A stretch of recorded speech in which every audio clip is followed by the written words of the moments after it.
Baik, terima kasih Mira atas soalan yang saya kira cukup hebat, dan terima kasih juga kepada murid yang bertanya tadi, kan. Baik, apabila kita bercerita tentang salahkah seseorang murid itu mempunyai media sosial, bagi saya tak salah.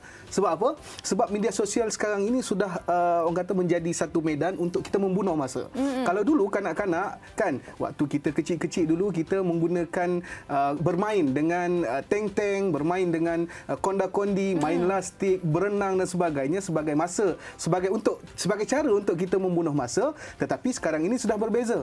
Jadi ibu-ibu, ayah-ayah, para penonton yang bersama-sama dengan kami pada hari ini, kita kena tahu zaman kita sekarang ini dah berbeza. Kalau dulu macam yang saya sebutkan tadi, sekarang ini inilah medan ataupun medium untuk mereka membunuh masa, mencari kawan dan sebagainya. Cuma apabila kita bercerita tentang media sosial, ada satu perkara yang perlu diberi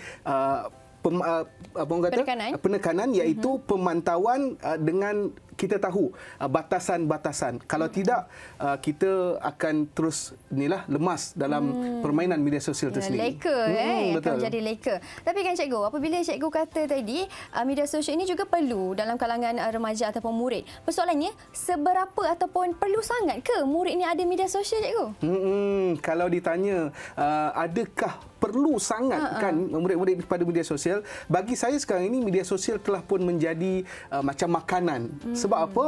Sebab mungkin boleh kita katakan majoriti murid sudah ada media sosial. Setidak-tidaknya untuk mereka berhubung dalam grup kelas, kan, ataupun grup bersama dengan keluarga, ibu bapa dan sebagainya. Jadi memang kita boleh katakan majoriti murid sudah mempunyai media sosial. Dan boleh kita katakan juga media sosial ini menjadi tempat untuk mereka bersosial secara maya. Kan, kalau dulu mungkin kita dapat bermain bersama dengan rakan-rakan di taman, di sekolah dan sebagainya. Sekarang ini kalau kita minta mereka untuk bersama-sama bermain di luar rumah, mungkin mereka tidak selesa, dan mereka lebih selesa untuk bermain di dalam media sosial bersama dengan kawan-kawan dan sebagainya. Cuma kalau kita dapat lihat pembahagian media sosial pun kita dah nampak dah, kan. Untuk orang yang mungkin dewasa ada media sosialnya, untuk orang muda, remaja ada media sosialnya, untuk mereka yang ber-OOTD, kan, ada media sosial, mereka yang suka bercakap ada media sosial. Jadi apabila kita bercerita tentang media sosial ini, dia mungkin sudah menjadi orang kata apa, kehidupan kepada remaja itu sendiri.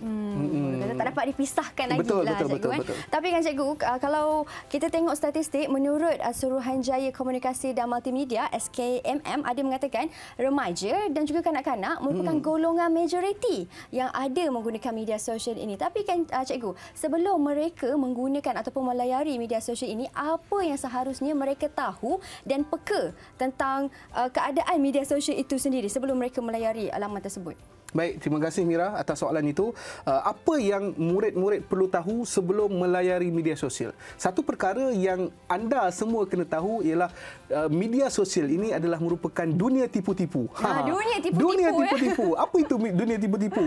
Siapa yang nak kongsi benda buruk, kan Mira, kan? Betul, semua betul. nak cerita yang baik-baik, semua yang nak cerita yang cantik-cantik. Mira sendirilah kalau bangun tidur nak tak kongsi muka yang tak make up, muka bangun tidur dalam media sosial. Tak nak, cikgu. Kan?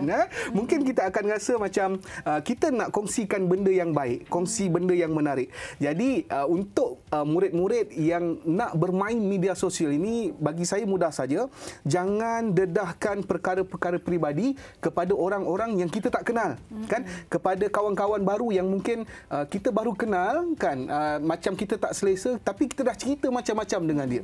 Jadi benda ini agak tidak sesuai lah, kan. Dan seterusnya, apabila kita bercerita tentang media sosial, kita jangan terlalu yakin untuk berbicara dengan orang luar yang mungkin kita baru kenal ataupun mungkin orang yang kita tak kenal, kan.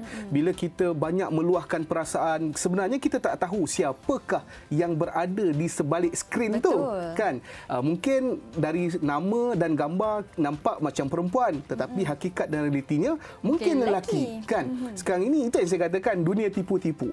Jadi apabila kita nak berkongsi cerita, berkongsi hal peribadi, kita kena hadkanlah, kan. Itu perkara yang kita kena tahu supaya kita tidak terjebak dengan dunia tipu-tipu ini dan menjadi mangsa kepada mungkin predator yang berada di luar sana.